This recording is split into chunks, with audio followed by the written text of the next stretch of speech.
Good morning, ladies and gentlemen. Welcome to Men's Chapter House. Getting in with Burke. Most of this is going to be standing up, so if we leave the frame and all that, apologies.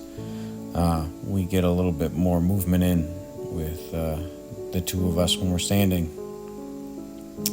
We like to drive into each other. Not necessarily the best tactic, however, he's a spry, young, fit man, and you gotta play with him how they give.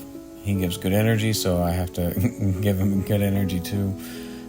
People don't realize when people try to hip toss you and stuff like that, if you can clear your hip away and they're not maintaining enough solid contact with your, like he's not gripping my gi and stuff like that, appreciate it, but he's not gripping my gi and stuff like that.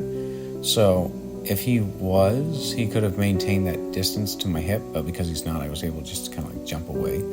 It's hard to maintain those grips on someone like using no gi tactics, but if you have a gi, it is way easier to maintain contact with somebody.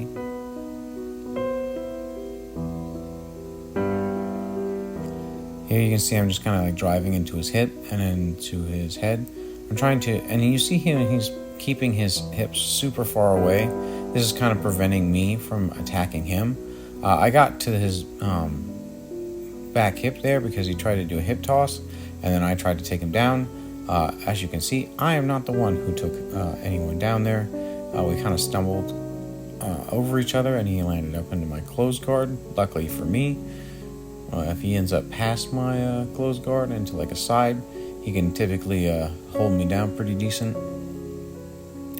So here I'm just going to basically maintain this position, holding him there. I'm not like super being aggressive here. I threatened an Ezekiel here, just telling him about it because he was doubling his arms on trying to escape, which is not like a bad thing, but if I can just wrap my hands around, especially in gi, if I'm wearing a gi, you don't want someone to Ezekiel you. It's not like a no-gi Ezekiel.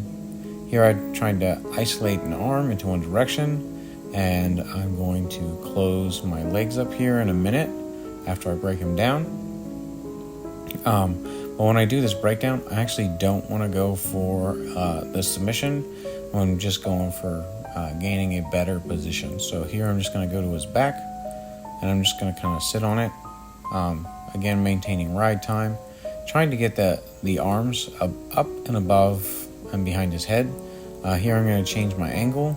I'm going to try to control that arm. But when I do this, like controlling, what I'm giving him is a lot of rotational power. So he's just going to look that direction and be like, yeah! When you go with stronger people, some of the things that you would typically not be able to or not think of as an escape, people get. And here I'm going to set up into a crucifix position. He was going to use this as like a body crunch, kind of beat him to it on the other side. So here that's going to feed into a guillotine. And I'm explaining here on this chin hook that like if you don't control someone's hips, you got to be careful because it's kind of like a guillotine. If someone keeps rotating and they've got your chin or your neck and you can't control their hips, it's a good way for your spine to get a little jerked around. So we're gonna let it go kind of thing because we don't want to hurt anybody, if that makes sense. Yeah, he's a very strong individual, so it may not have hurt him. However, not everyone is strong, and it's bad to get into bad habits or make an assumption and then risk tweaking someone's neck pretty bad. So we're just gonna start again. Having a sidebar conversation about how 6 minutes has come and gone kind of thing. We weren't sure what the rounds were, so we just kept on going. The timer / clock kind of turned off on us. Here you're going to see I'm trying to maintain inside position, let go of inside position, go to out, and then come back in. Here I'm going to basically try to attach around his body. He tries to do a leg trip. Leg trip didn't work, so he tries to circle back onto the inside and then basically hip bump. And then obviously I clear distance, and then we come back into frame, and here you'll see I'm working an underhook and then to attach to his hip, and then I can't raise him very well right now. The hinge motion of my back pressing in with my hips is a little tight on me, and then as you see, I like to spam those front guillotines or headlocks. They're always going to be there with people who you're standing up with.